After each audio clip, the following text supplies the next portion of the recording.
question 4a, I change the values of a, b, and c to 5, 5, and minus 10 respectively. Using the Excel formula with the square root function, I am able to implement this formula, the quadratic equation, which would deduce where the graph intercepts the x-axis.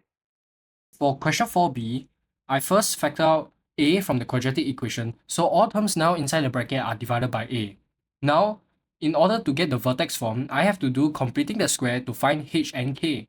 To find h, I take the coefficient of x, which is b divided by a, and divided it by 2, which is now b divided by 2a. To find k, I calculate minus bracket h square plus c divided by a. Since this value is inside the bracket, I have to multiply it by the factor of a to get k. For question 5a, since the target curve has a U shape, the value of a must be greater than 0. I started with the value a equals to 5, but this made my orange curve too narrow compared to the blue target curve. To make the orange curve wider, I reduced the value of a while keeping it greater than 0. Next, b represents the gradient of the tangent at the y-intercept. When I started at b equals to 5, the orange curve has a tangent that was too steep compared to the blue target curve.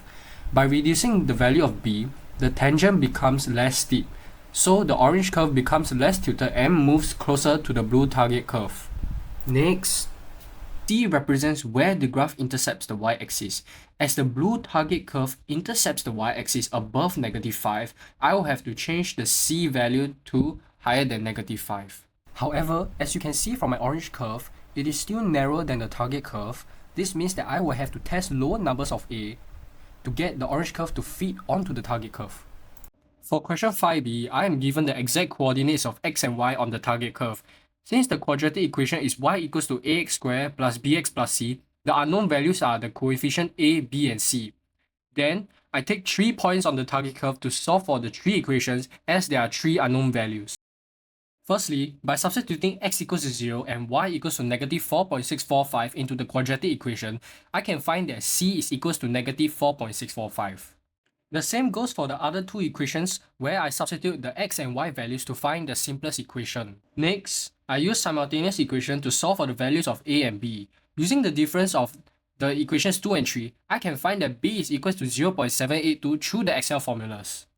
Lastly, I substitute the values of b and c into any of the 2 equations, equation 2 or 3, to solve for a. To check using the quadratic formula, I log a, b, c, and use a different x value to calculate the predicted y value and check if it matches the target y value. As I input the values of a, b, c, it shows that it matches the target curve.